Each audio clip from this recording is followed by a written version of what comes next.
يا هلا يا هلا يا معلم، وجايب لك انمي جديد، فما تنساش تصلي على النبي ولايك وشير وسبسكرايب لاخوك علشان محتاجهم اليومين دول. ويلا بينا نبتدي ملخصنا. وبنشوف ان بيكون في مجموعه من الابطال بيكون طالعين على غابه المظلمه علشان عاوزين ان هم يعملوا مهمه، وكلهم بيكونوا عاوزين ان هم يحرروا وطنهم. وبنعرف ان هم بيكون معاهم اسلحه قويه جدا، والاسلحه دي بيكون اسمها ريجاليا. والاسلحه دي بنعرف ان هي بتديهم قوه كبيره جدا اكتر من اي بني ادم في الدنيا، يعني بيكونوا مستعدين اصلا لهزيمه اي وحوش مظلمه اللي اصلا بتكون موجوده في الغابه. بس بنشوف ان هم اول ما بيوصلوا بيتعمل معاهم الجلاشه، واحد من الوحوش بنشوف ان هو بيمسك السواق بتاعهم وبيطيره، والفرسان ساعتها على طول بنشوف ان هم بيخشوا في المعركه. والقائد ستيفن بنشوف ان هو بيبتدي ان هو يديهم الاوامر ويوزعهم علشان يقدروا ان هم يقتلوا الوحوش المظلمه. وبعد كده بنشوف ان في واحد من المغامرين بيكون بيستخدم السيف بتاعه اللي بيكون اسمه كاتاليس، وبيبتدي ان هو يقطع في الوحوش، ودي بتقنيه الرياح السريه بتاعته. وستيفن بنشوف ان هو بيستخدم السيف بتاعه بيقدر ان هو يقطع راس هيدرا كبيره. بس التعبان ده برضه بعد ما كانت راسه اتقطعت بنشوف ان هو بيحاول ان هو يعض ستيفن. بس في اللحظه الاخيره بنشوف ان في مقاتله بيكون اسمها اليشيا بتتدخل وبتغزه بالسيف بتاعها وبتخلص عليه، والفريق بيكون بيأدي كويس جدا وقادر ان هو يخلص على اغلب الوحوش الضعيفه اللي موجوده في المنطقه.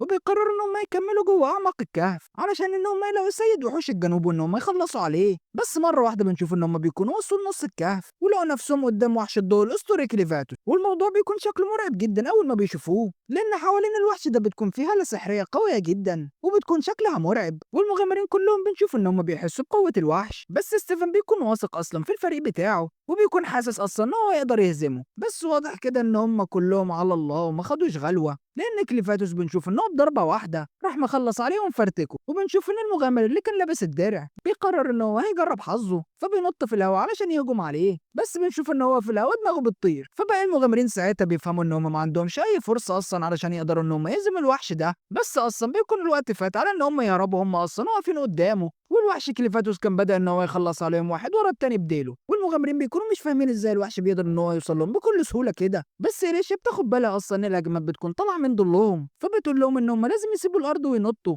علشان بس ان هم يبعدوا عن الظل. وبسبب تصرفها وذكائها ده كان قدرت ان هي تصد هجوم كليفاتوس وتعيش. بس الباقيين بنشوف ان هم بيتفرتكوا مش زيها، وواحد من المغامرين بنشوف ان هو بيغرز رمحه في الارض علشان بس ان هو يستدعي جولم ارضي. بس الارض اصلا بنعرف ان هي كانت تحت سيطره الوحش كليفاتوس، فللاسف محاولته بتكون فشلت وطلع شوك من تحت الارض وراح مخلص عليه. واحد من المغامرين بيكون خدته الجلاله وبيحاول ان هو يهجم على الوحش كليفاتوس، بس بنشوف ان كليفاتوس اصلا بيكون مشغول ومش حاطه في دماغه، وبيقعد يقول ازاي حسالة معفنين شويه بشر قدروا ان هم يخشوا الحصن بتاعي. وبعد كده بنشوف ان هو بيخلص على باقي الابطال، والوحيده اللي كانت لسه عايشه هي بنوته إليشيا، وكانت عماله تنط حوالين الوحش كليفاتوس بسيفها علشان تقدر ان هي تتفادى الضربات بتاعته. وفي الاخر بنشوف ان هي كانت قدرت ان هي تقرب منه كفايه علشان تقدر ان هي توجه له هجوم في وشه. بس للاسف حتى اقوى هجوم عندها بنشوف ان هو ما عملش غير خدش بسيط جدا، وكليفاتوس اصلا بيكون مش فاهم ازاي البشر لحد دلوقتي كانوا اتجرأوا ان هم يهجموا عليه على ارضه، واصلا ما كانش في بينه وبين البشر اي عداوه.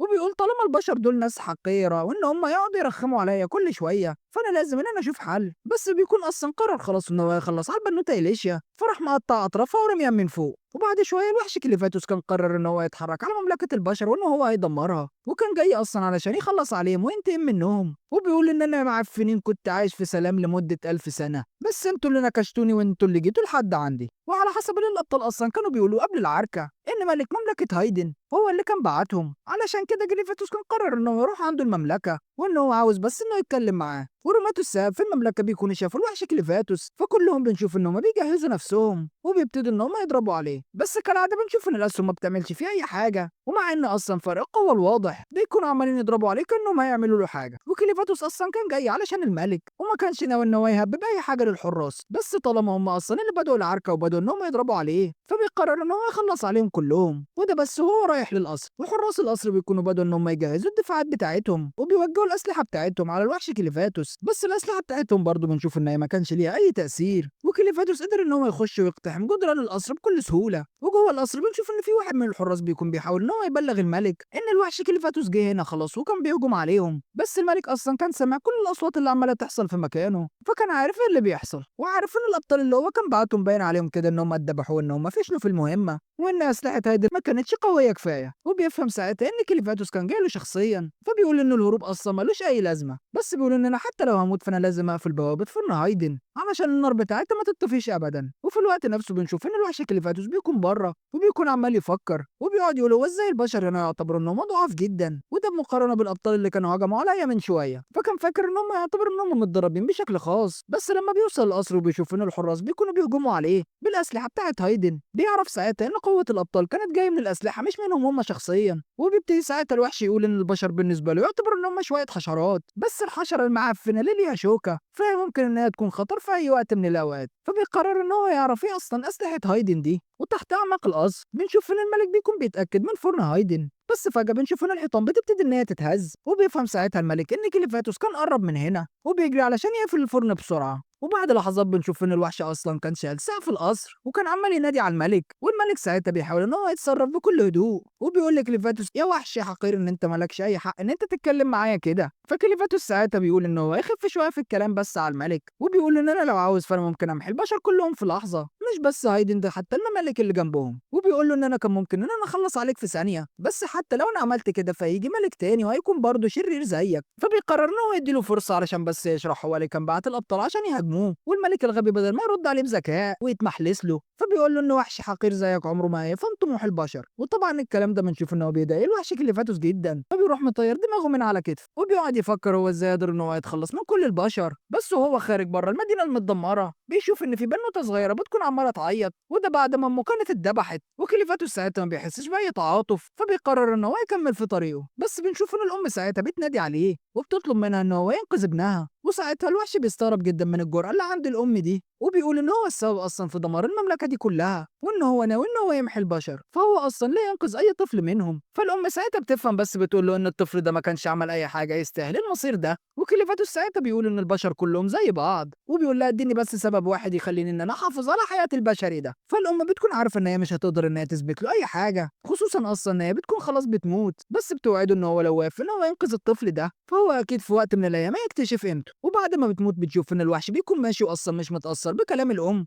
بس بيرجع تاني للطفل وبيقرر إن هو ياخده معاه. وكليفاتوس ذات نفسه بيكون مش متأكد إذا كان اللي هو عمله ده أصلا يعتبر فكرة كويسة إن هو ياخد الطفل ولا لأ، بس بيقول إن هو بمقارنة بالعمر بتاعه الطويل فحياة طفل بشري أصلا مش هتأثر بأي حاجة معايا. وبيقول إن هو هيربي بس من باب الفضول. وبنروح بعد كده لقارة أثينا وبنعرف إن هم فيهم 5 أجناس شبه البشر. أول جنس منهم بيكون اسمه دون، ودول بيكون عددهم كبير جدا وبيكون معروفين إن هم عندهم مهارة البناء. وبيكون في جنس تاني اسمه الأورجايتوس ودول أصلا بيكونوا مملكة مميزة في الطب. والجنس التالت بيكون اسمه السلادين ودول بيكونوا شاطرين جدا في الصيد والسباحة. والجنس الرابع بيكون اسمه بنتي ودول بيكونوا قبائل همجية وبنعرف إن هم بيكونوا أقوياء جدا كأفراد وبيكونوا مش عارفين إن هم يشتغلوا مع بعض. وفي الآخر بيكون مملكة هايدن أو بمعنى أصح دي المملكة قبل ما تتدمر. وشعب هايدن دول يعتبر إن هم أقدم جنس موجود في أثينا وكان عندهم خبرة جبارة في صنع الأسلحة، فعلشان كده كانت اشتهرت باسم سيوف هايدن. وبنعرف أصلا إن حوالين أثينا إن الظلام بيكون مغطيها من كل الاتجاهات، وطبعا بيكون عايش في الظلام ده الوحوش المظلمة وبيكون موجود فيها 4 أسياد للوحوش وواحد منهم بيكون كليفاتوس. فعلشان كده البشر كانوا عمرهم ما طلعوا بره أثينا. وبنرجع بعد كده لمغارة كليفاتوس وهو راجع بالطفل الصغنون، وأول حاجة بيعملها إن هو بيرعب كل الوحوش اللي حواليه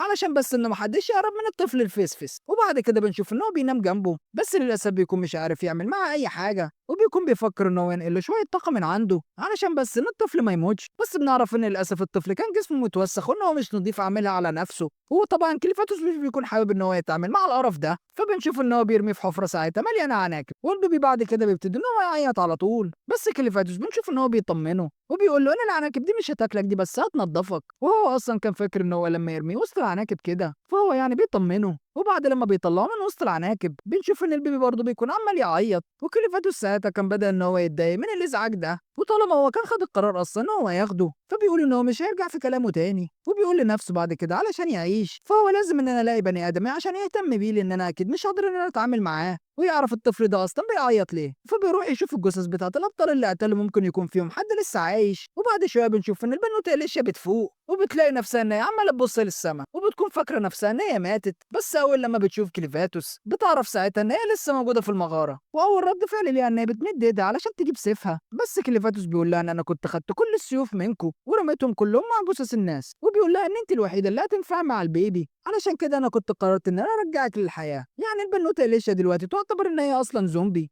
والحاجة الوحيدة أصلا اللي مخليها إن هي تتحرك هي الطاقة المظلمة اللي كانت خدتها من الوحش ده. وكليفاتوس بيقول لها طالما يا معفنة رجعتك للحياة فأنا عاوز إن أنت ترضعي الطفل. فالبنوتة طبعا بنشوف إن هي بتفتح بقها وبتكون مصدومة ومش مستوعبة أصلا هو بيطلب منها إيه، وكانت فاكرة أصلا إن هو بيهزر. بس الوحش كليفاتوس بيقول لها يا معفنة اللي أنا بقوله لك ده أمر من الأوامر، وبيستخدم قوته عشان البنوتة ترضعه بالعافية. بس بعد شوية وقت كليفاتوس بيفهم إن الموضوع مش نافع، وليش بتقعد تقول لها يا معفن ما ينفعش اللي أنت بتعمله ده تحرش، وأنا أصلا عمري ما كنت خلفت فمش هينفع إن أنا أرضعه. وبتقعد تسأله بتقول له هو ليه حد زيك أصلا ياخد طفل بشري ويخلي إن هو يعيش؟ فكليفاتوس بنشوف إن هو بيكون مش ناوي إن هو يشرح لها وبيرقدها في الأرض، وبيقول طالما إليشيا مش هتنفع إن هي ترضعه فهي لازم إن هي تكون مفيدة في حاجة تانية. وبنعرف إن الطفل أصلا مش هيموت طالما كليفاتوس على طول بينقل له طاقة، بس للأسف هيكون جعان على طول. فبيسألها هو في أي طريقة أقدر إن أنا أطفح الطفل ده، وإن أنا عاوز إن أنا أجيب له لبن. فالبنوتة إليشيا بتقول له إن أنت لازم تجيب أي مرضعة، بس علشان إن إحنا نعمل كده فإحنا لازم إن إحنا نروح المدينة ونلاقي أي ست مرضعة توافق إن هي تديه لبن. وطبعا مع شكل كليفاتوس الحالي فهو مش هيقدر إن هو يخش المدينة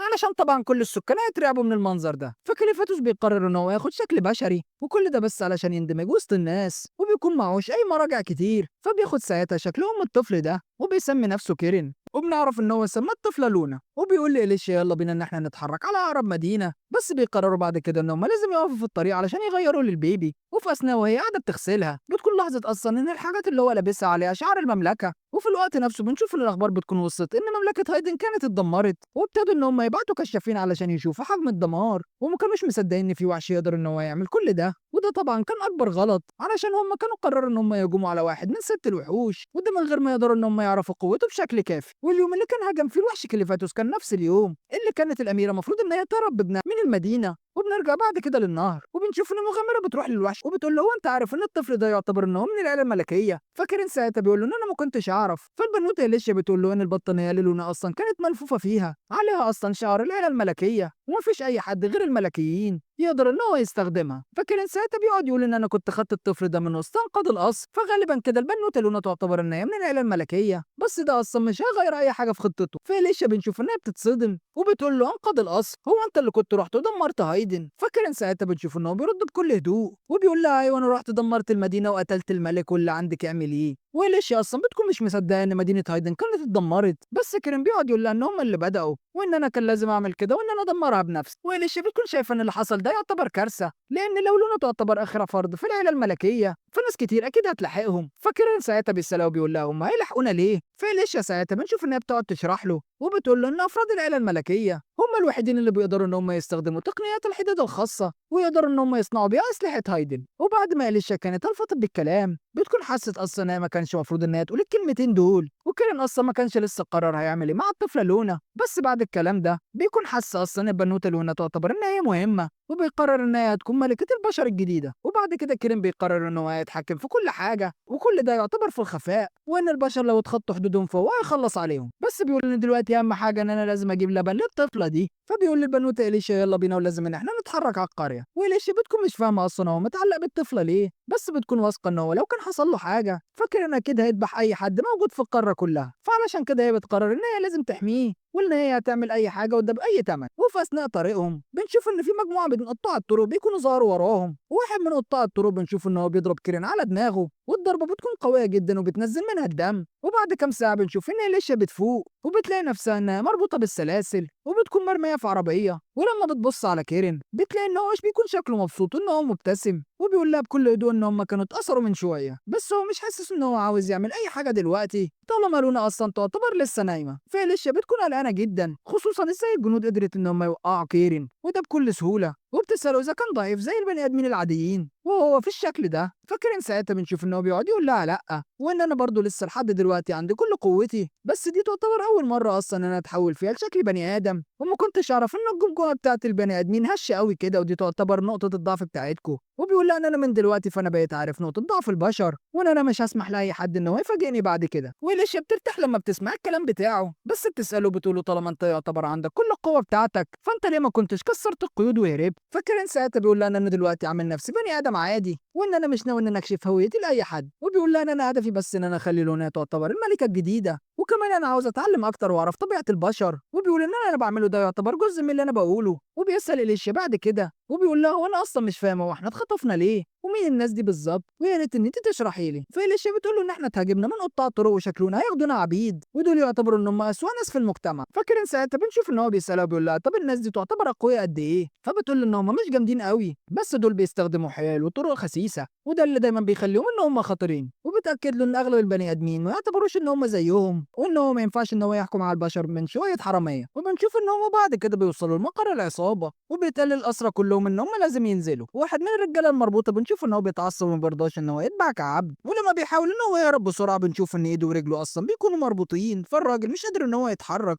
ولما العصابة بتلاحظوا واحد منهم بنشوف إن هو بيطلع سكينة وبيرميها في ظهره، وواحد تاني من العصابة بنشوف إن هو بيقعد يقول إن اللي هيحاول يهرب فإحنا هنذبحه. فطبعا الأسرى كلهم بنشوف إن هم بيتجمدوا من الخوف، ومحدش بيقدر إن هو يعمل أي حاجة نهائي. وكان شايف إن الموضوع يعتبر إن هو مثير للاهتمام، بس قبل ما هو وإليشيا إن هم يكملوا مشي، واحد من العصابة بيجي وبيمسك البنوتة إليشيا بيقول لها إن هي لازم إن هي تمشي معاه. وكريم بنشوف إن هو بيسيبهم إن هم ياخدوها لأن هو عاوز يعرف إيه اللي هيحصل لها. وفجأة واحدة ست بنشوف إنها بتقعد تزعق فيه علشان هو أصلا مش شغال وإن هو واقف قدام البيت، وطالما هو دلوقتي عبد بنشوف إن هو بيقرر إن هو يمشي الدنيا، وبنشوف إن هو بيتحرك ناحيتها. وأول لما بتاخد بالها إن هو أصلا يعتبر إن هو شايل طفل بتنادي على بنوتة صغيرة، وبنعرف إن البنوتة دي بتكون عبدة صغيرة أصلا شغالة في الحانة. وأول لما الست بتناديها بنشوف إن هي بتترزع على الأرض، فالست بنشوف إن هي بتقعد تزعق لها علشان هي كانت وقعت الحاجة، وبتقعد تعتذر. وبنشوف إن الست بتقعد تزعق لها وبتقول لها إن هي هتكون مسؤولة عن الطفل الصغير. وأول لما نيل بتكون شافت لونا عينها بتلاقي اللي هي بتلاقي لأن إن هي بتكون بتحب الأطفال.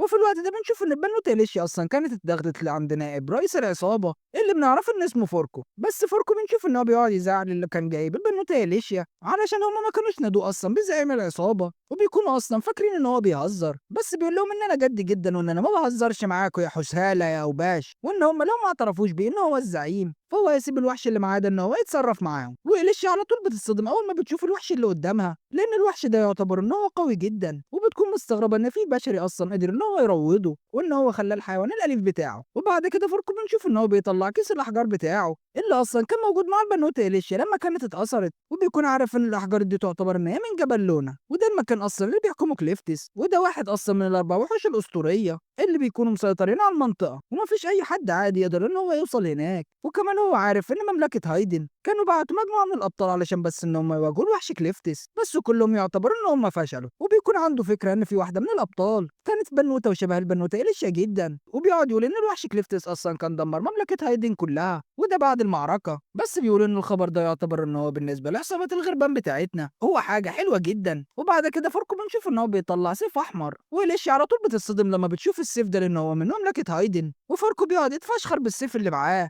وبيقعد يقول إن المعدن ده أصلا بيدي قوة خارقة، بس بيعترف بعد كده إن السيف اللي معاه ده أصلا مزيف، لأن الآلة الملكية بس هي اللي بتقدر إن هي تعمل السيوف الحقيقية. وبيقعد يقول إن العصابة بتاعتنا أصلا بتبيع عبيد وكمان سيوف مزيفة، والناس عبيطة أصلا ومحدش بيعرف يفرق. وبيقعد يقول إن الإشاعات أصلا بتكون عمالة تقول إن العيلة الملكية كانت اتقتلت كلها على إيد الوحش كليفتس، وإن لو ده حقيقي فسعر السيوف السحرية هيكون عالي جدا الفترة الجاية. وقبل لما الملك يموت أصلا كان صنع 13 سيف وسلاح مالهمش حل، ودول يعتبروا هيكونوا أغلى حاجة في السوق الفترة الجاية. بس الأسلحة دي أصلا بنعرف إنها كانت ضاعت قدام الوحش كليفتس، وفوركو بيكون شايف إن البنوتة إليشيا هي الوحيدة اللي هتقدر تدلهم على المكان، وبياخدوها بعد كده علشان تدلهم على أماكن الأسلحة بكرة الصبح، وبعد كده هيعمل اللي هم عاوزينه. وبنرجع لكريم بعد كده اللي بيكون أصلا شغال خدامة في الحانة، ونيل كانت أصلا بترضع لونا، والوحش بيكون ما عندوش أي حجة إن هو أصلا يعمل أي مشاكل دلوقتي لأن كل حاجة ماشية زي الفل. بس واحد من العصابة بعد كده بنشوف إن هو بيقعد يصرخ في نيل علشان بس إن هي تجيب له بيرة، فنيل على طول بنشوف إن هي بتسيب لونا وبتتحرك علشان تجيب له المشروب، ومع إن هي أصلا ما كانتش عملت أي حاجة غلط، بس الراجل بنشوف إن هو بيضربها في ظهرها. وواحد تاني بنشوف إن هو بينادي على كيرين علشان بس إن هو يجيب له أكل، فبيروح على طول وبينزلها له، والعصابة كلها بتتفاجئ إن هو مطيع، وبيقعدوا يقولوا له إن أنت عبد مش لك حل. بس الست بنشوف إن هي بتكون شاكة في كيرين علشان ولدنا عنده قرن في نص دماغه، وكانت فاكرة إن هو يعتبر حرامي وإن هو من وحوش القرب. وبنعرف أصلا إن بشرته كمان كانت فاتحة زيادة،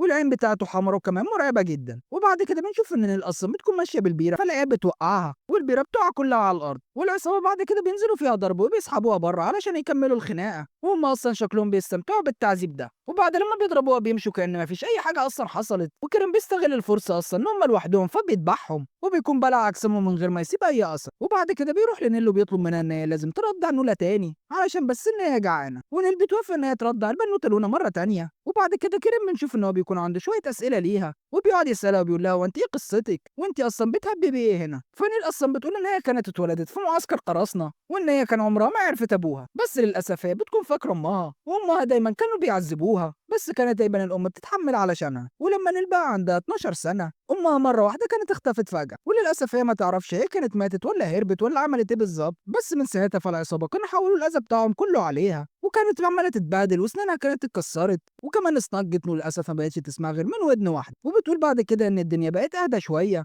وده بسبب ان الست اللي كان اسمها كارين كانت خدتها عندها كعبده، وكانت لقيت لها شغلانه كويسه طالما هي اصلا بتجيب لبن كتير، فبقت ساعتها المرضعه للمكان كله. وكارين بيسالها وبيقول لها هو انت كنت جبتي اصلا لبن منين وانت اصلا ما عندكيش عيال. فبنشوف ان هي وشها بيتغير فجاه، وبتقعد تقول ان انا كان عندي طفل وكان اتولد ميت، وده اللي كان خلاها ان هي تخش في حاله اكتئاب وصدمه، وان هي كانت عاوزه ان هي تموت نفسها. بس كانت صحيت تاني يوم لقت ان في طفل اصلا بيرضع منها، فكانت خافت ان الطفل ده يموت، فسابته يخلص رضاعه. فمن ساعتها كانوا بيسيبوا الاطفال ان هي ترضعهم، وبقت المرضعه للمكان كله. وكان بيشكرها بعد ما كانت حكت له اصلا كل قصه حياتها، وبيطلب منها ان هي تيجي معاه وتكون المرضعه لونا الرسميه. واحنا عارفين اصلا ان كليفتس ما بيثقش في اي بني ادم، بس بيكون حاسس ان نيل تعتبر ان هي طيبه جدا، ونيل بتكون مبسوطه ان هو طلب منها الكلام ده كله، بس من جواها بتكون متاكده ان اصلا هو مش هيقدر ان هو يهرب علشان هو يعتبر ان هو عبده زيه زيها. وفي الاخر بنشوف ان هي بتعتذر وبترفض العرض. وفي الوقت ده اصلا بنشوف ان الاثنين اللي كانوا ماسكين اليشيا بيكونوا بيمشوا على كوبري بيكون مصنوع من الحبال، وعلى طول هي بتفهم ان هم طالعين بيه على منجم يعتبر ان هو غرقان. وبعدها بتحس بشعور وحش جدا، ولما بتبص تحت المنجم بتشوف ان بيكون في راجل واقف اصلا ومعاه خطاف، والعصابه اصلا بيكونوا قاعدين يضحكوا عليه، وبيكونوا كلهم عارفين اللي هيحصل للراجل ده علشان الراجل ده بيكون نازل اصلا البحيره علشان يدور على كنز في القاع، وده الامل الوحيد ان هو يسيبه يمشي هو ومراته. وبنشوف ان الراجل اصلا بينط في الميه وبيبتدي ان هو يغوص، واليشي بتكون عماله تزعق فيه علشان يطلع لان في وحوش كتير جدا موجوده في الميه، وفعلا الوحوش بتطلع وبتاكله قدام مراته، واليشي بتكون اتقرفت اصلا من المنظر ده. بس للاسف العصابه بتكون عماله تضحك وما بيكونش فارق معاهم اي حاجه. وبنعرف ان الوحوش دي اصلا بيكون اسمها ارفينس، وبيكونوا ظهروا في وقت فيضان من يجي كده خشروا 100 سنه. حتى ساعتها البطل كوردر ما كانش قادر ان هو يهزمهم، وكان استخدم اصلا سيف اثناء القتال مع الوحوش دي، واليشيا بتعرف ان ده الكنز اللي هم عاوزينه. وطبعا العصابه بيكون مش همهم ان الراجل يعيش لا هو ولا مراته، علشان كده كانوا طلبوا منه ان هو ينزل في البحيره اللي فيها الوحوش. وبنشوف ان البنوته اليشيا بتقعد تشتمهم علشان بيكونوا عمالين يضحكوا على الراجل اللي كان ضحى بنفسه، وبيقعدوا يقولوا له ان احنا نقدر ان احنا نعمل اللي احنا عاوزينه، وانت اصلا في وضعيه ما تخليكيش ان انت تقدري تتكلمي معانا يا عبده يا حساله. وبنشوف ان في عصابه تانية بيكونوا اصلا مستنيين البنوته اليشيا تخلص علشان يقعدوا يتسلوا بيها طول الليل، وفي واحد من العصابه بيكون اسمه فيدو بيكون متحمس اصلا ان هو يسمع صوت البنوته اليشيا، وده وهو قاعد بيعذبها. واليشيا اصلا بتكون مش عاوزه ان هي تلجا للعنه اللي موجوده من كليفتس، بس ما كانش قدامها اي خيار تاني، وبتخلع كتفها وبتقعد تلف في ايديها لفوق، وراحت خبطه راس الراجل اللي اسمه فيدو وخلته ان هو يقطع حبل المكان اللي هم قاعدين فيه ده بالسيف اللي معاه. والاتنين بنشوف ان هم بيترموا في البحيره، والاتنين بنشوف ان هم بيترزعوا في الارض، والناس كلها بتسمع صوت التكسير المرعب بتاع العظم. وبعدها بنشوف ان الحراميه بيقعدوا يبصوا لتحت، ولما بيشوفوا جثه البنوته اليشيا بيكونوا بدأوا ان هم يتوتروا جدا، لان هي كانت الخيط الوحيد اللي معاهم اللي يقدر ان هو يوديهم لحد الاسلحه الاسطوريه، ولو الزعيم كان عارف فهو كده خرطقهم كلهم. وبنرجع لليشيا اللي بعد كده كانت قدرت ان هي تفتح عينيها تاني، وده بسبب لعنه الخلود اللي هي كانت خدتها من الوحش كليفتس. بس للاسف اللعنه دي ما بتخليهاش ان هي تقدر ان هي تتعافى او تتجدد، يعني دلوقتي هي تعتبر ان هي مشلوله من كل جسمها، وكل عظمه فيها كمان متكسره، وبتكون مستحيل ان هي تقدر ان هي تطلع من المكان ده لوحدها. ولو الحراميه كانوا نزلوا لقوها كمان لحد دلوقتي لسه عايشه، فنهايتها تعتبر اسوأ بكتير. فبتحاول ان هي تتحرك باي طريقه، بس فجاه بتشوف ان دمها بيكون عمال يطير في الهواء، وفجاه كليم بيظهر قدامها، وللاسف بيكون حجمه صغير جدا، وهي طبعا بنشوف انها بتتفاجئ من شكله، بس هو بيقول لها ان هو واخد الشكل ده علشان هو اصلا دلوقتي يعتبر ان هو متجسد من سحر الدم اللي جواها، والسحر ده هو اصلا اللي محافظ على جسمها ولحد دلوقتي لسه ما ماتتش. وبنعرف ان كلين اصلا بيكون محتاج ان إليشا تفضل عايشه، وبيقرر ان هو يديها دم جديد بدل اللي كان وقع منها. وإليشا بتتبسط لما بتعرف ان هو ناوي ان هي يخليها ان هي تعيش وان هي ما تموتش، وبتكون مستغربه هو ليه اصلا لحد دلوقتي ما بداش يعالجها. وكلين قبل ما يبتدي يعالجها بيقول لها ان انا عندي سؤال مهم جدا، وان هو هو لحد دلوقتي لسه بيدور على مربية تكون مناسبة للبنوتة الصغيرة، وإن هو من خلال ملاحظاته كان حس إن نيل تعتبر مناسبة جدا علشان هي بس تهتم بالبنوتة لونا، وكمان كان شاف إن هي بتتعامل بشكل سيء جدا، وكان قرر إن هو يساعدها علشان يهربوا مع بعض وإن هي هتكون المربية بتاعت لونا. بس كلنا بنكون عارفين إن نيل أصلا كانت رفضت الطلب. فاكرين ساعتها بيسأل البنوتة إليشيا وبيقول لها: هو انت عندك فكره هي ليه كانت رفضت ان هي تهرب؟ فإليشيا ساعتها بترد وبتقول له ان اصلا من وجهه نظرها نيل غالبا شايفه ان انت عبد وان انت مش هتقدر ان انت تهرب، فهي مش هتضحي بنفسها علشانك، وان المعسكر ده اصلا مش بيسيب ان اي حد يهرب بسهوله، وكل اللي بيحاول دايما بيمسكوه وبيذبحوه. وطالما نيل اصلا كانت اتربت في الجو ده فهي اكيد شايفه ان مفيش اي حاجه اسمها حريه، وفاكره ان انت اصلا بتكذب عليها وان انت مستحيل ان انت تعمل وعدك ليها. فاكرين ساعتها بيسالها وبيقول لها: هو ايه الحل؟ فإليشيا بتقول له ان الحل يعتبر بسيط جدا، وهي ان احنا لازم نذبح كل الناس اللي موجودين وكل العصابه والحراميه، وانه لو ما فضلش اي حد منهم فساعتها نيل اكيد هتبتدي ان هي تثق فيك وممكن تصدقك وتوافق اخيرا ان هي تهرب. وبتقول له ان انت كمان بقوتك الحاليه فانت تقدر ان انت تتخلص على الناس دي كلها بطرف صباعك. بس طبعا كليم بتشوف ان هو بيرفض لان هو مش عاوز ان الناس كلها تعرف ان هو كان خرج من الجبل، وان هو لو حصل كده فهم ممكن يهجموا على ارضه مره تانية وان ساعتها يعملوا له مشاكل. وبيقول لها ان انا عاوزك ان انت اصلا تخلصي عليهم. ساعتها الناس كلها هتقول ان بطل زيك فهي اكيد هتقدر ان هي تخلص عليهم. وليش بنشوف ان هي بتحاول ان هي تعترض، بس قبل لما تقول اي كلمه بيبتدي ان هو يضخ فيها دم كتير. وفي الوقت ده بنشوف ان الحراميه بيكونوا وصلوا خلاص لقاع الكهف علشان بس ان هم يدوروا على جثتها، ولما بيلاقوا ان جسمها بيكون عمال يتحرك لوحده وبيبتدي ان هو يتصلح قدام عينيهم. وبنشوف ان جسمها كمان بيكون عمال يتظبط لوحده، والعظم اخيرا بيبتدي ان هو يرجع لمكانه. والحراميه اصلا بيكونوا مش مصدقين اللي هم شايفينه ان هي ازاي عايشه لحد دلوقتي، وبيقعدوا يقولوا ما علينا طالما هي لسه عايشه فاحنا هنقدر ان احنا نهددها ونخليها ان هي تدلنا على اماكن الاسلحه الاسطوريه. وطبعا هم عارفين ان هي بطله فطبعا هم بياخدوا حذرهم منها وبيقلقوا ان هم يخشوا عليها، وبيكونوا فاكرين ان هم يقدروا ان هم يسيطروا عليها لو هجموا كلهم مره واحده. وواحد منهم بتشوف ان هو بيهجم عليها وبيضربها في كتفها، بس طبعا بعد اللي إليشا كانت مرت بيه فالألم اللي طالع من الهجمة دي كان ضعيف جدا بالنسبة لها، وبتمسك دراعه وبتكسره له في ثانية وخدت منه السيف والبتاع اللي على عينه. وطبعا إليشا بنعرف ان هي اصلا ما كانتش ناوية ان هي تحارب، بس الناس دي واضح كده ان مفيش اي فايدة معاهم وان هم لازم ان هم يتذبحوا دلوقتي. وفي الوقت ده بتكون بدأت خلاص ان هي تصفي المعسكر كله لوحدها، وكلير بيكون راح يدور على البنوتة نيل علشان بس ان هو يقنعها ان هي تهرب معاهم. وفي الوقت ده بنشوف ان نيل بتكون رجعت الحانة مرة تانية، وكارين بنشوف ان هي بتكون مستنياها علشان هي كانت قلقانة عليها جدا وما كانتش بتحب ان هي تشوف ان نيل بتتهان او تتضرب، بس في نفس الوقت بنشوف ان هي ما بتكونش قادرة ان هي تعمل اي حاجة مع العصابة.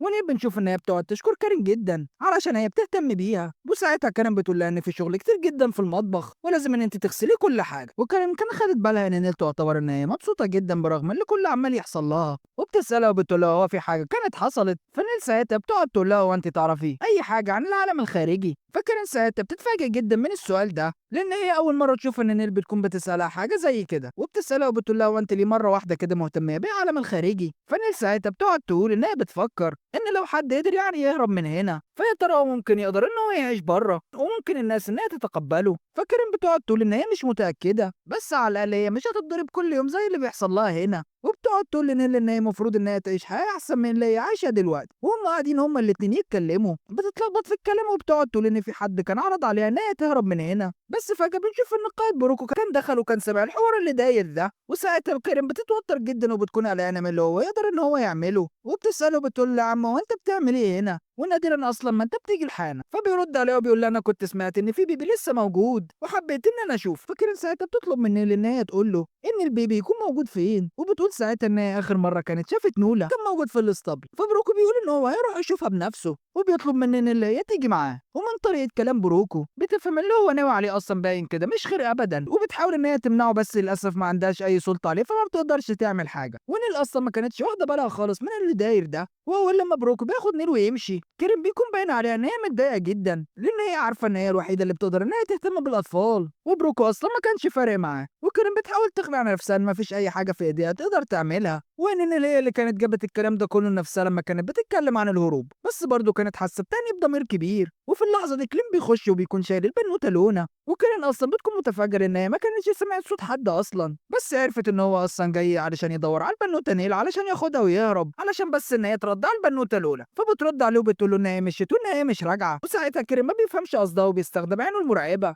علشان يخليها بس ان هي تحكي له كل حاجه. وفي الوقت ده بنشوف ان بروكو كان ماشي مع نيل في ممر قديم، ونيل بتكون مندهشه لان هي كانت عايشه في المعسكر طول عمرها وما كانتش شافت المكان ده قبل كده. وبروكو بيقول لها ان اللي احنا ماشيين فيه ده جزء من منجم سحري قديم، وان احجار السحر ليها استخدامات كتير جدا، وان المصباح اللي في ايده ده اصلا بيشتغل بخليط من الاحجار السحريه، وان هو قبل لما يكون زي عصابه بروكو كان بيقضي وقت كبير جدا في دراسه استخدام الاحجار السحريه، خصوصا ان هو بيحب ان هو يخلطها مع سوائل تانية علشان ان هو يطلع منها تاثيرات غريبه. وبيقول لها ان هي تتجاهل الجماجم اللي موجوده على الارض، وبيقول لها ان دي ولا علامه شر ولا حاجه. بس فجاه بنشوف ان بروكو اصلا بيطفي النور، فنيل ساعتها بتبتدي ان هي تتوتر لان المكان اللي هي فيه بقى ضلمه خالص وهي مش شايفه اي حاجه، وبتطلب منه ان هو لازم يولع النور تاني. بس لما بيعمل كده بتتفاجئ لما بتشوف ان الوحش بتاعه بيتي كان خلاص واقف وراها. وبروكو ساعتها بيشرح لها وبيقول له ان جزء من الابحاث بتاعتي ان انا بعمل خلطات تخليني اقدر اتحكم في شياطين زي بيتي، وده كان السبب اللي خلاه بقى زعيم المعسكر، وان هو بصفته الزعيم فما ينفعش ان هو يخلي واحده زي البنوته نيل ان هي تعيش، خصوصا بعد ما كانت قالت ان هي عاوزه تهرب. وبتبتدي ساعتها نيل ان هي تصرخ وتجري، بس بروكو على طول بيأمر العفريت ان هو يهاجمها، وهي بتحاول ان هي تهرب بتفتكر العرض اللي كان كلين اداهولها. فجاه بتشوف ان كلين اصلا بيكون موجود وراها وشايل البنوته لونا، وعلى طول بتبتدي ان هي تعتذر له ان هي مش هتقدر ان هي تعتني بالبنوته لونا تاني. وفعلا الوحش بيتي بنشوف ان هو بيهجم عليها وبياكلها، ولونا بتبتدي ان هي تعيط بسبب اللي هي شايفاه، وكلين ساعتها بيقعد يقول لها ان ده العالم اللي انت هتعيشي فيه، وان الوحوش هنا لازم تاكل، وبيقعد يقول ان الغلط عليه علشان هو كان اتاخر في ان هو ينقذ البنوته نيل، وبيكون متضايق جدا بس للاسف مفيش اي حاجه في ايده ان هو يعملها دلوقتي. وبيبتدي بعد كده ان هو يوجه كلامه لبروكو،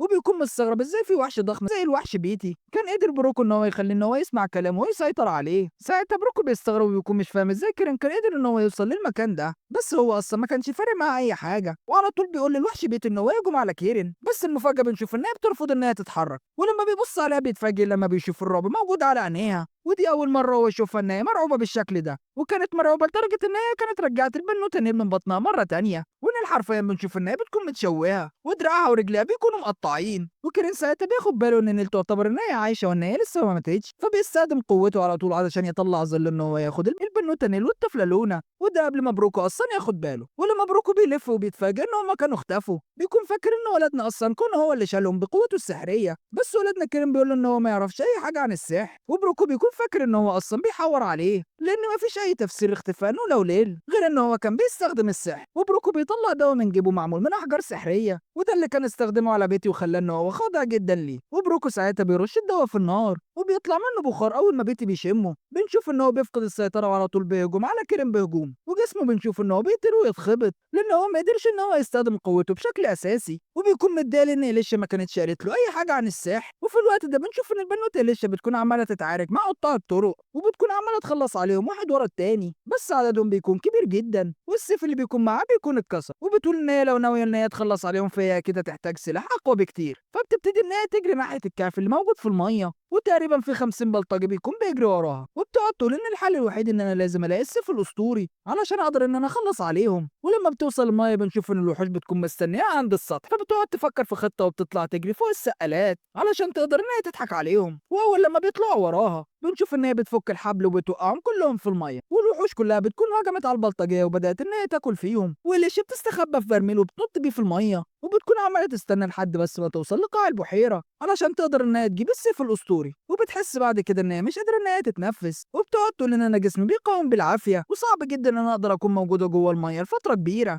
بس بتصمم ان هي لازم توصل للسيف الاسطوري. وفعلا بتشوف ان هي بتوصل للقاع وبتطلع من البرميل وبتكون بتتحرك بالعافيه في الميه لحد ما بتلاقي ان الضوء بتاع السيف الاسطوري بيكون عمال ينور، وبتكون بتحاول ان هي تقرب من السيف علشان تاخده مع ان جسمها بيكون تقيل جدا. بس الصدمه اصلا ده مش بيكون القاع، وهي بتكون اصلا نزلت على جسم اخطبوط ضخم جدا، واول لما بتقرب من السيف بنشوف ان العنكبوت بيفتح عينيه وحرفيا بنشوف ان هو بيطيرها، وبتكون مش مصدقه ان قدامها وحش بيكون بالضخامه دي، وان الوحش ده اصلا مستخبي في قاع المنجم ومحدش يعرف عنه اي حاجه. وفجاه بتشوف ان السيف بيكون مرمي وراها، واول لما بتحاول ان هي تمسكه بتتفاجئ ان الاخطبوط كان بدأ ان هو يسحبهم هما الاتنين جوه بقه، فبنشوف ان هي بتمسك السيف في اللحظه الاخيره، بس للاسف الاخطبوط بيكون قفل على ايديها. وفي الوقت ده البنوته إليشا بتكون عماله تفتكر كلام ابوها لما كان بيقول لها ان انت ايدك اضعف من ايدين الرجاله، بس انت اشطر واحده ان انت تقدري تطلعي قوه السيف، وبيقول لها ان انا واثق جدا ان انت هتكوني بطله عظيمه في يوم من الايام. وفعلا إليشا بتنجح ان هي تكسر سنان الاخطبوط،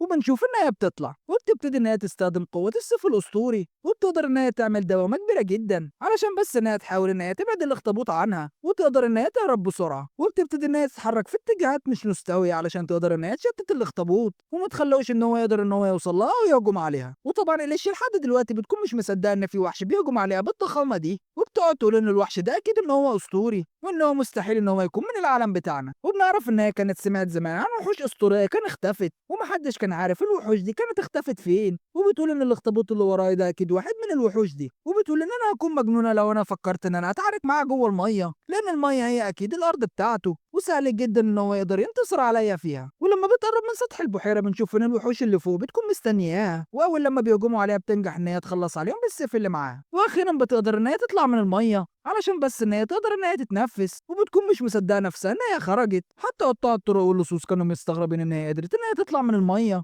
وده من غير ما الوحوش تقتلها، والعصابة بتكون مش مصدقين اللي هم شايفينه قدامهم، وبياخدوا بالهم أصلا إن هي معاها السيف المقدس، بس بيتصدموا أكتر لما بيلاقوا إن الأخطبوط كان طلع بره المية، وأول لما بيشوفوا حجمه العملاق، والأخطبوط على طول ما بيسميش عليهم وبيفضل إن هو يخلص عليهم واحد ورا التاني. واليشيا بتكون بتحاول إن هي تهرب بسرعة من المكان قبل ما الأخطبوط ياخد باله من مكانها وإن هو يخلص عليها، وكل ما الأخطبوط بيحاول إن هو يخلص عليها اليشيا بتنجح فعلا إن هي تصد هجماته، وده عن طريق السيف المقدس اللي معاها. واليشيا بتستغرب إن الوحوش الصغيرة بتكون واقفة مكانها وما بتحاولش إن هي تعمل أي حاجة، بس فجأة بنشوف إن قطاع الطرق واللصوص كانوا بدأوا إن هم ينادوا عليها وبيقعدوا يعتذروا لها وبيقولوا لها إن إحنا آسفين جدا، وبيقعدوا يطلبوا منها إن هي تنقذهم من الأخطبوط اللي عاوز يخلص عليهم، وبيقولوا لها إن أنت الوحيدة اللي هتقدر إن أنت تخلصي عليه طالما معاك السلاح السري، بس بتقول لهم للأسف أنا مش هقدر إن أنا أساعدكم ولا أعمل لكم أي حاجة يا أوباش، وده كله لأن أنا عبد الوحش أخطر من الأخطبوط ده بكتير جدا. وساعتها الأخطبوط بنشوف إن هو ما بيسميش عليهم وبيروح ساحبهم كلهم جوه بقه وناطط بيهم في المية، واليشيا بتكون عمالة تبص على الأخطبوط ده من بعيد وبتعرف إن هو مستحيل إن هو يطلع من المنجم وإن هو يعيش فيها بقية حياته. واليشيا بتقول إن أهم حاجة إن أنا قدرت إن أنا آخد السيف الأسطوري وده من غير ما الأخطبوط أصلا يخلص عليا، بس فجأة بتسمع كريم بيكون عمال ينادي عليها وبتقول له يا عم أنت فين وبتتكلم معايا إزاي؟ فبيقول لها إن أنا بتواصل معاك عن طريق سائل الظلام اللي موجود جواك. فاليشيا بتتعصب جدا وبتقول له يا حيوان هو أنت اللي كنت سايبني وأنت عارف إن أنا كنت عمالة أتخزوق تحت المية وما كنتش قادرة حتى إن أنا أتنفس وقدرت إن أنا آخد السيف الأسطوري بالعافية. فكرين ساعتها بيقول له إن أنا عندي مشكلة صغيرة ولازم إن أنا كنت أحلها الأول، وبيقول لها إن كوردو كان استخدم تقنية غريبة أنا مش عارفها وأنا زعلان منك جدا علشان ما كنتيش حكيتي لي عليها، وبيكون قصده طبعا على تقنية السحر، وبيقول لها إن أنت لازم تيجي حالا علشان تاخدي اللقب بتاعك دلوقتي. وبنشوف إن كوردو كان قادر إن هو يهرب من كلين وبيكون مش مصدق نفسه وبيكون عمال يقول هو الواد الصغير ده القوة اللي عنده دي كلها وإزاي قدر إن هو يقضي على الوحش بيتي بكل سهولة. وبيقولوا إن أنا مش مقتنع إن هو ما كانش سمع عن تقنيات السحر قبل كده وده علشان هو عنده قوة كبيرة. وفجأة وهو ماشي بنشوف إن هو بيتكعبل ولما بيبص بيعرف إن هو كان اتكعبل في البنوتة نيل، بس بيلاقي إن الطفل لونه أصلا بتكون قاعدة جنبها، فالحيوان بيقعد يضحك ضحكة خبيثة وهنعرف إيه سبب الضحكة دي بعدين. وبتوصل البنوتة إليشيا عند كلين بعد كده وبيقعد يقول لها يا حيوان يا حيوان أنت اتأخرت ليه؟ فبتقعد تقول له إن أنا كنت جايب أقصى سرعة عندي يا معفن، وبتكون مستغربة من الدخان اللي موجود حواليها، بس كلين ساعتها بيلاحظ السيف اللي موجود في إيديها فبيقول له هو ده بقى السيف الأسطوري، فبتمسك فيه بإيديها وبتقول له إن أنا مستحيل إن أنا أديهولك يا معفن، ده أنا كان طلع عين خالتي علشان أقدر إن أنا آخده.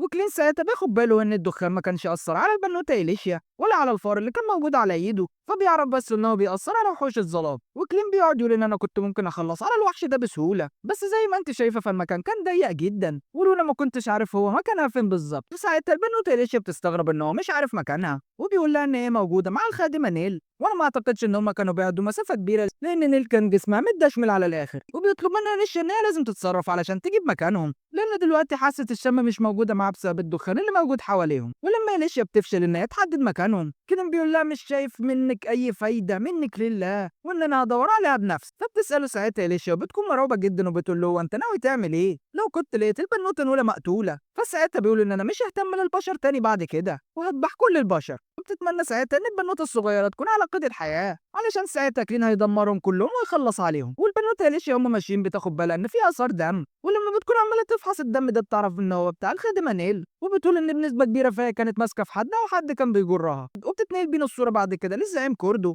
وبنشوف ان نيل بتكون ماسكه فعلا في الهدوم بتاعته ومش عاوز ان هي تسيبه علشان الحيوان كان خطف البنوته دول، وكوردو بيكون مستغرب ان هي ماسكه فيه مع ان هي اصلا كانت متبهدله، وبيقول لها انت فيك صحه منين يا زباله انت قادره تمسكي فيا، وبيقعد يضرب فيها برجله علشان بس ان هي تسيبه، بس البت بتشوف ان هي ماسكه ومش عاوزه تحله. وبنعرف ان كوردو اول ما كان خبط في نيل ولقى البنوته نوله الطفله كانت قدرت ان هي تستخدم قوتها السحريه وفجرت انكسرت الشمعة اللي هو كان ماسكها في إيده، وساعتها كان عارف إن هي عندها قوة سحرية، وإن دمها يعتبر إن هو نقي وإن هو من سلالة هايدن، وده كان سبب الضحكة اللي هو أصلا كان ضحكها قبل كده. وبيكون كورد عاوز يقطع ايد النيل علشان تحله. بنشوف ان إليشيا وكلين بيكونوا وصلوا بيقولوا له ان انت لو فكرت ان انت تعمل كده فاحنا هنطير دماغك، وكوردو بيكون مستغرب ان البنوتة إليشيا بتكون لسه على قيد الحياة، مع ان هو اصلا كان سبب في ايد العصابة. وكلين ساعتها بياخد باله ان الخادمة نيل كان زمانها استنفذت كل قواها وفضلت ماسكة في كوردو علشان ما يخلوش ان هو ياخد نولة. فكوردو على طول بنشوف ان هو بيحط السلاح على البنوتة الأولى وبيقول لهم ان انتوا لو حاولتوا بس ان انتوا تقربوا مني فانا هطير ايديها. وكلين بيكون بيحاول ان هو يتدخل بالقوة بتاعته، بس إليشيا بنشوف انها بتوقفه وبتقول له مالكش انت دعوة وانا هخلصوا الحوار ده كله، وان انا هجيب لك البنوتة لحد عندك بس انت ما تتحركش. وساعتها إليشيا بنشوف انها بتطلع السيف المقدس بتاعه وبتقول له ان انا كنت جبته من قاع البحر وانا عارفة اصلا ان انت بتدور على السلاح ده من زمان، وبتهدفه في الحيطة وبتقول له لو انت عاوز ان انت تطلعه دلوقتي فلازم ان انت تستخدم ايديك الاتنين. فسيب الطفلة مكانها، وايه رايك ان انت تروح تاخد السلاح اللي انت كنت بتدور عليه من زمان، وان انت لو حاولت تخدعنا باي طريقة فانا هخلص عليك بنفسي. وبتقول له يا ريس اختار بنفسك بقى اذا كنت انت عاوز السيف ولا عاوز الطفلة.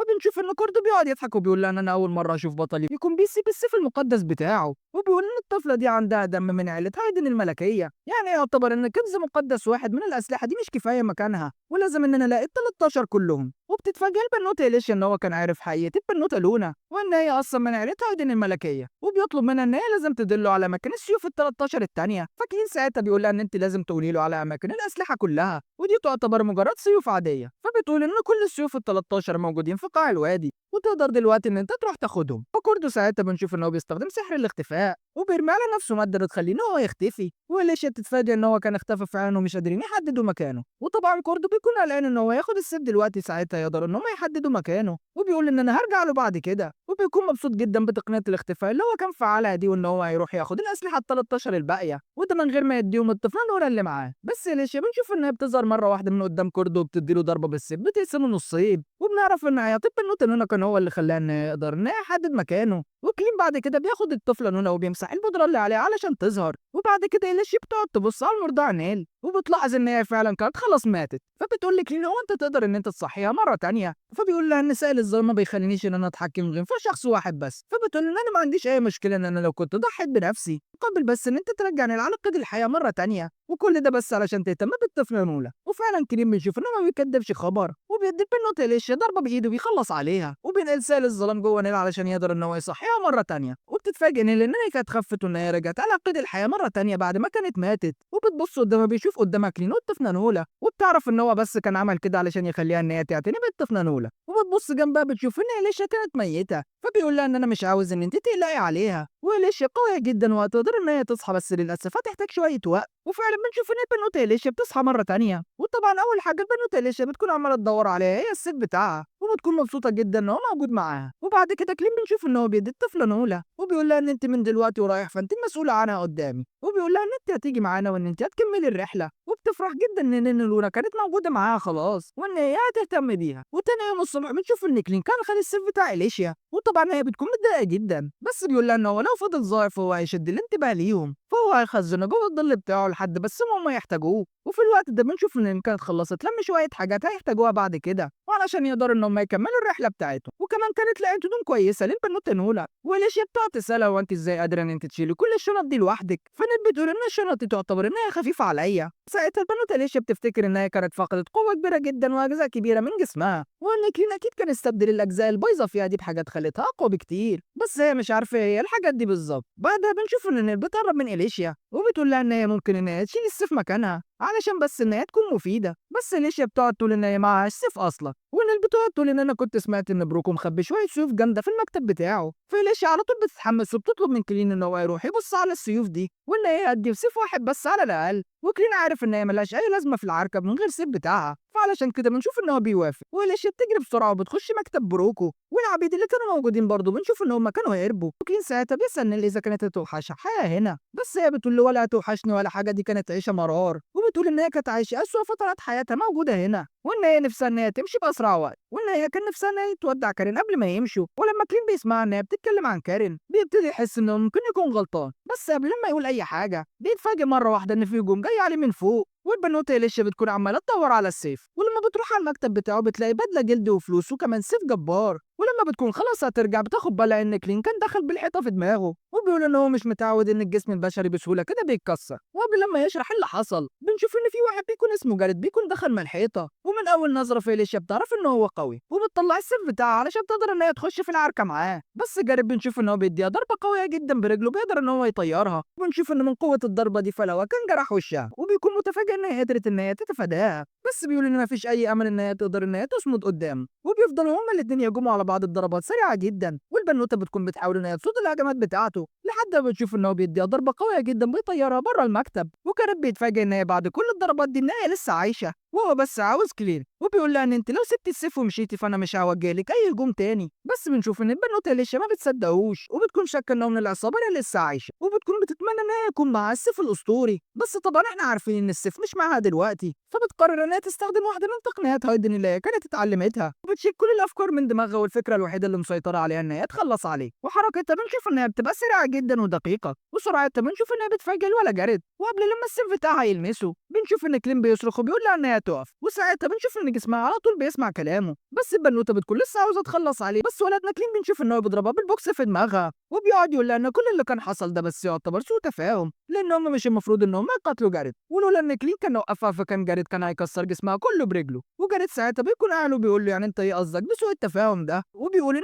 ريحتها تعتبر سيئة جدا وشبه الوحوش، وبيقول إن أنا كنت عارف إن في وحش هنا موجود تحت السيطرة في المعسكر، وكان شاف الكهف اللي تحت كان الوحش اللي فيه أجزاء منه مش موجودة، كان في حد شالها عن قصد، وكان فاكر إن كلين هو زعيم المعسكر وإن هو اللي كان قتل الوحش اللي تحت. بس كلين ساعتها بنشوف إن هو بيقول إن هي تاخد لونا وإن هم يستنوا عند البوابة، وبيقول لإليشيا إن جاريد ده يعتبر وحش ظالم وإن هو متنكر في هيئة بني آدم، وإليشيا بتكون متفاجئة وما كانتش عارفة إن في وحوش يقدروا إن هم يتنكروا على هيئة بني آدمين. وكلين ساعتها بيقول لها إنه جاريد تحت تعويذة وهم جبارة، وإن مفيش غير زرصر هو اللي يقدر يعمل سحر زي ده. وبنعرف أصلا إن كلين ما بيحب الزرصر وبيكون أصلا مش عاوز إن هو يقابله، وجاريد ساعتها بيكون مستغرب إن كلين كان عارف كل ده بس بمجرد مقابلة صغيرة معاه، وبيقعد يسأله هو أنت مين يا عم أنت؟ وكلين أصلا بيكون مش عاوز إن هو يكشف حقيقته، فبيقعد يكذب وبيقول إن هو خادم عنده وحش الظلام، وجاريد ساعتها بيصدقه وبنشوف إن هو بيكسر التعويذة بتاعته وبيظهر على حقيقته، وبنعرف إن هو عبارة عن وحش طائر شغال عند زرصر، وبيقعد يطلب من كلين إن هو لازم يثبت إن هو وحش ظلامي. فكلين ساعتها بنشوف إن هو بيطلع ديل من الظل بتاعه، وده كان كفاية علشان هما الاتنين يعملوا هدنة ما بينهم. بس إليشيا بنشوف إن هي بتكون مرعوبة لأن اللي هي سمعته ده يعتبر كبير جدا عليها، وما كانتش تعرف أصلا إن في وحوش كانت بتتكلم زي البشر وبتقدر إن هي تتنكر زي كليفاتوس، فبتقعد تسأل نفسها هما ليه الأبطال أصلا كانوا طلعوا علشان يحاربوه.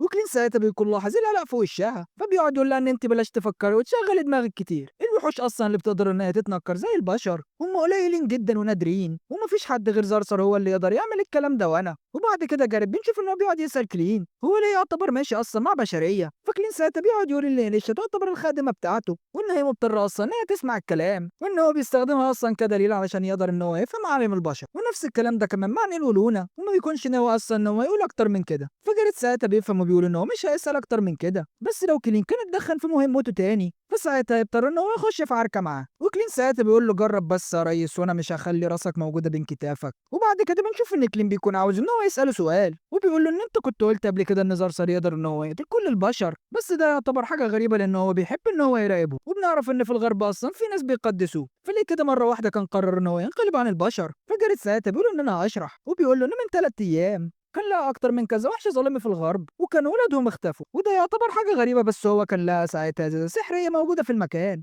فيبتدي ساعتها إن هو يشك إن البشر داخل في الموضوع، فساعتها بيروح يقول لزرصر وبيقول له كمان إن في حالات تانية شبه دي. فزرصر ساعتها بنشوف إن هي كانت اقتنعت إن البشر شكلهم كده هم السبب، وزرصر أصلا بتكون مستغربة هم ليه البشر بيعملوا فيها كده مع إنها أصلا كانت كويسة معاهم، فكانت بعتت جاريد علشان يحقق وإن هم لو طلعوا فعلا كانوا خطفوا أولاد الوحوش فهي ساعتها هتمسحهم من على وش الأرض. وكلين ساعتها بيبتدي إن هو يفكر وبيفتكر حاجة إن هو امبارح أصلا لما كان بيحقق مع كارين كانت قالت له إن الأطفال اللي بيتولدوا في المعسكر ده أصلا بيتباعوا لناس غريبة كمان عندهم موهبة، وإن هم أصلا كانوا ناويين إنهم يبيعونا كمان. فكلين ساعتها بيشك إن خطف أطفال الوحوش ليه علاقة بالموضوع ده، والسبب الرئيسي أصلا لخطف الاتنين هو الموهبة، وبيقعد يسأل نفسه بيقول يا ترى إيه الموهبة دي هي السحر. فأول لما البنوتة إليشا بتسمع كلمة سحر بنشوف إن وشها على طول بيتغير، فبيقعد يسألها إن هي شكلها كده مخبية حاجة، وبتقعد وبتقعد تقول إن السحر يعتبر مش تخصصها، بس خطف الأطفال علشان موهبتهم السحرية ده أكيد من شغل السحرة، وإن السحرة هم اللي كانوا غيروا شكل الحروب وده في المملكة البشرية خلال السنين اللي فاتت دي كلها، وإن دلوقتي نتيجة المعارك بتعتمد على قوة السحرة،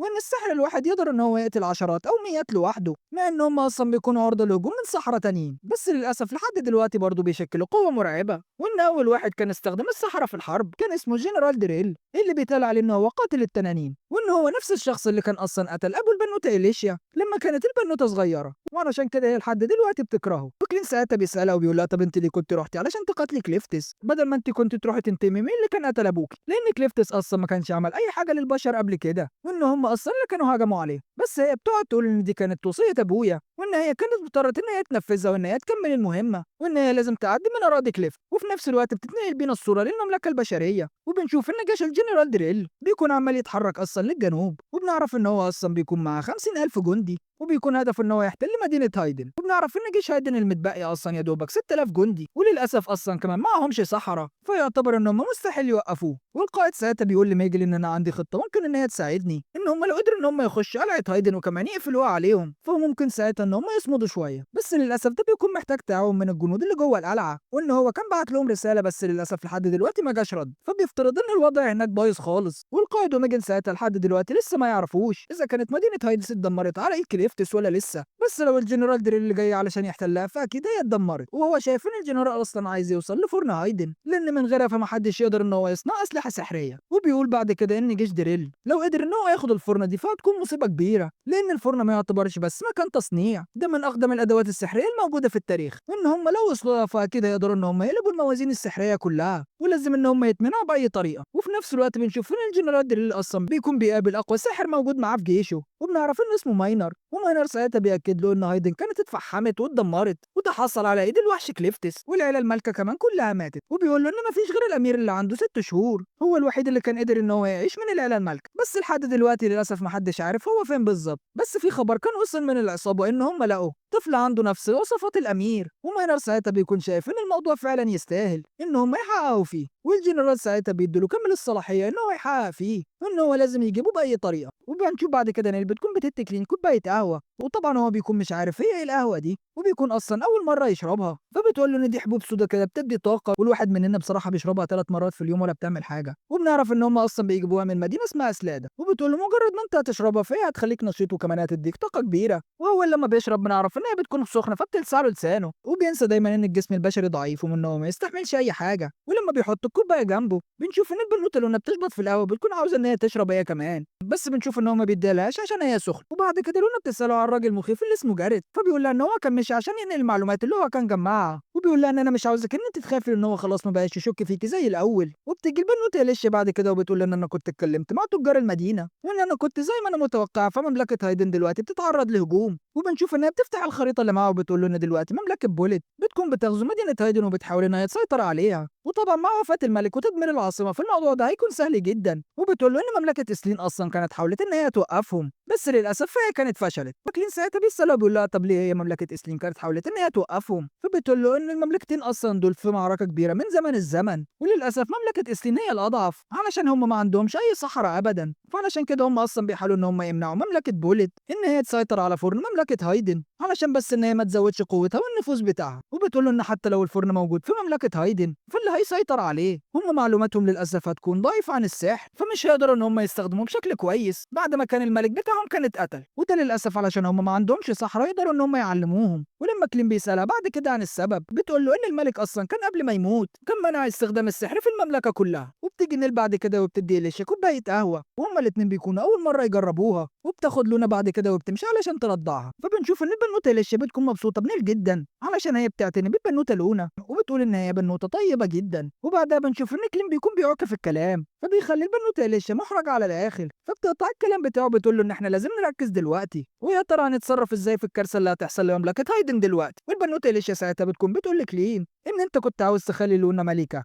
ودلوقتي مملكة بوليت بتستعد أصلا علشان تدمر مملكة هايدن، وبكده حلم لونا فأكيد هيتدمر وإن هي مش هتكون ملكة مرة تانية. فبيقول لها إيه المشكلة أصلا إن بوليت تسيطر على هايدن؟ الموضوع مش فارق أصلا معايا. فبتقول له علشان بكل بساطة لو بوليت كانت سيطرت على هايدن فالبنوتة لونا ساعتها مستحيل تكون الملكة، ده غير أصلا إن هم لو عرفوا مكانها فهم هيخلصوا عليها. وبتقول له أنت أصلا عارف إن البنوتة لونا عندها دم مملكة هايدن المقدسة، ودم مملكة هايدن أصلا بيكون جواه سر صناعة الأسلحة المتطورة، فعلشان كده إحنا لازم نحافظ على مملكة هايدن، ده لو أنت أصلا حابب إن البنوتة لونا تكون الملكة الجديدة. وبتقول له أصلا إن مملكة بوليت نفسها إن هي تحصل على أسرار صناعة الأسلحة السحرية، ومفيش غير قائد واحد بس هو اللي بيكون عاوز كده. فساعتها بيقول لها إن أنت أكيد قصدك القائد دريل اللي بيكون اسمه أصلا صائد التنانين. فبتقول له أيوه فعلا هو القائد دريل، وبتكون قاعدة بتفتكر اللحظات أصلا لو كان هو ذبح فيها أبوها. وبنعرف إن دريل وأبو إليشيا كانوا أصلا صحاب، بس دريل كان عاوز إن هو يختبر قوته السحرية لأن هو عارف إن أبو إليشيا يعتبر أقوى سياف موجود، وبيقول طالما أنا قدرت إن أنا أهزمه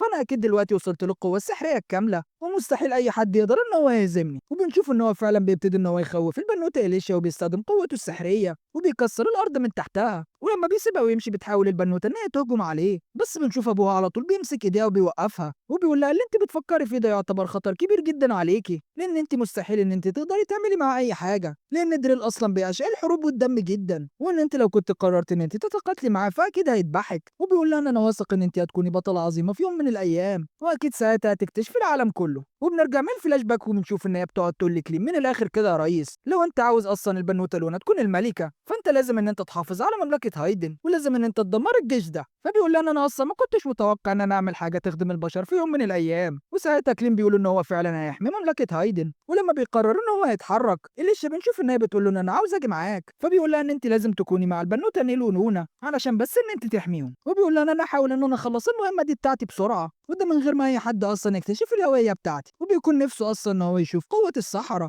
علشان هو كان عمره ما شاف أي سحر في حياته قبل كده. وقبل لما يمشي بيقول لها إن أنا عارف إن أنت عاوزة تخشي عركة مع الجنرال دريل، فبتقول له أيوه فعلا علشان هو اللي كان ذبح أبويا، وبتكون متضايقة جدا علشان هي مش هتقدر إن هي تهزمه. وأول لما كلين بيمشي بنشوف إن إليشا بتقعد تنادي عليه وبتقول له إن أنت لازم تخلي بالك من نفسك. فكلين ساعتها بيبص لها بكل استغراب فبيقول لها يا هبلة وأنت كنت نسيتي أنا مين بالظبط. وبنشوف إن هو بيطلع ساعتها قوة كبيرة جدا لدرجة إن البنوتة لونا أصلا كانت هتطير في الهواء. وبنشوف كلين ساعتها بيتحرر وبيتحول لهيئته الحقيقية وبيكون بيجري بأقصى سرعة بس علشان يحمي مملكة هايدن وإن هو هيدمر جيش بوليت. وبس كده يا سيدي يبقى كده خلص ملخصنا لحد هنا، تنسى لايك وشير، ولو بيتفرج عليا لحد هنا تنساش تكتب لي 50.